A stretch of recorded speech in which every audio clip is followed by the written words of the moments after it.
Hey everybody, I'm Ash the OT and welcome to my channel where I provide parents and caregivers tips and strategies in order to help the little children in their lives to learn, grow, and make progress. So in today's video, I'm going to be talking to you all about the role of OT in early intervention. So first up, early intervention is a state program for children 3 and under in which they can receive free therapy services until they turn 3 years old. Some of the therapies that children in this program receive are speech therapy, physical therapy, social work or behavioral therapy, developmental therapy, feeding and or nutrition, as well as occupational therapy. Based off of my personal experience, majority of the time when a child gets into the early intervention program, it's due to their parents having concerns with their speech. They notice that they're not talking yet or not saying many words. Other children may get into the program because physically there's a concern, such as they may not be rolling yet, sitting yet, or walking yet. Well, I'm here to tell you that OTs can actually address a wide range of concerns and a wide range of deficits that also may actually help indirectly to boost some speech and also boost some of those physical concerns that the parents may have. So one of the major reasons why OTs may be called into the picture through the early intervention program is because of sensory processing concerns.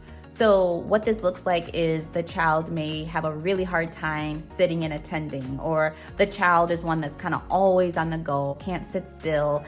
This child is a risk taker. Or it may look like the opposite, where the child seems very sensitive and very afraid of pretty much everything or anything. The child may not like to touch different textures. The child may not tolerate different noises or sounds. The child also may have a hard time navigating and being in their community or being out in crowded or loud environments. And if you want a more in-depth explanation of what sensory processing is, I'll definitely link that video at the end of this video as well as in the description below. Also, kind of hand in hand with sensory concerns, sometimes parents have concerns with their child being able to transition. So that means being able to stop one activity and move on to another activity, or stop doing one thing in their daily routine to transition into another part of their daily routine. So sometimes when kids are having trouble with transitioning, OTs are called into the picture. Also with emotional regulation issues. So if a child has a really hard time managing their emotions or coping with their emotions, OTs can come into the picture to help parents learn some regulation strategies for the child. Another area in which OTs can help with in the early intervention program is fine motor skills. So fine motor skills is basically how we use our hands to manipulate things in our environment. So how is your child playing with their toys? Are they able to press the buttons appropriately? Are they able to isolate their finger appropriately? Are they able to turn the knobs on their toys or different objects to make it work? How is your child doing with holding their pencil? Are they still using a big grip like this? Or are they having trouble with even knowing like how to position it and hold it in their hands? Those are just some basic examples of some fine motor skills that OTs can help with. Another area that OTs can address in early intervention is self-care or self-help skills. These are things such as, is your child able to feed themselves for their age? Is it age appropriate the way they are feeding themselves? So if they are 2, 2.5, are they still having trouble with using a spoon or using a fork? Are they still only using their fingers to feed themselves? Or maybe they're not using their fingers at all to feed themselves. It could also be things such as dressing. Are they able to take off their own socks and shoes? Are they able to at least assist you with some of the dressing process, such as reaching their arms up when you're trying to put their shirt on, or at least trying to pull their pants up or pull their pants down? So some of those basic dressing skills. Also, how they're doing with some of those grooming and hygiene skills. So how are they doing with tolerating toothbrushing, bath time, getting their hair washed, getting their hair combed? How are they doing with sleeping routines? Are they having a hard time going down for bed at night? Or are they going down for bed but having a hard time sleeping throughout the night? So these are all part of our daily routines, and if they're interrupted or if the child is having difficulty with some of these, then the OTs can also assist with this area.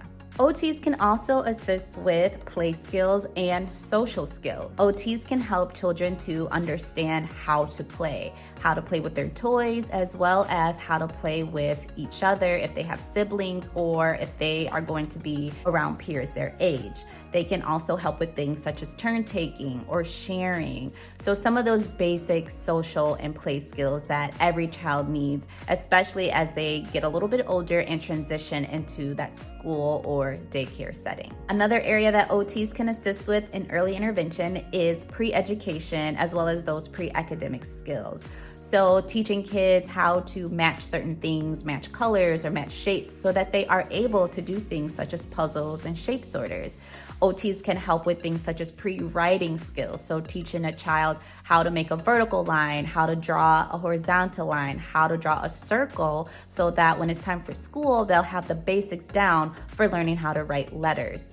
Also, OTs can assist with those pre-scissor skills. So how do we hold scissors in our hand? How do we open and close the scissors to make little snips on our paper, so that they are kind of set when it's time for school to begin. Another way that OTs can help with the pre-education or pre-academic skills is to help children learn how to follow a schedule or a set routine. Because a lot of times when children go to preschool or an early childhood program, they have a visual schedule set for them in which the child and the classroom has to follow throughout the day.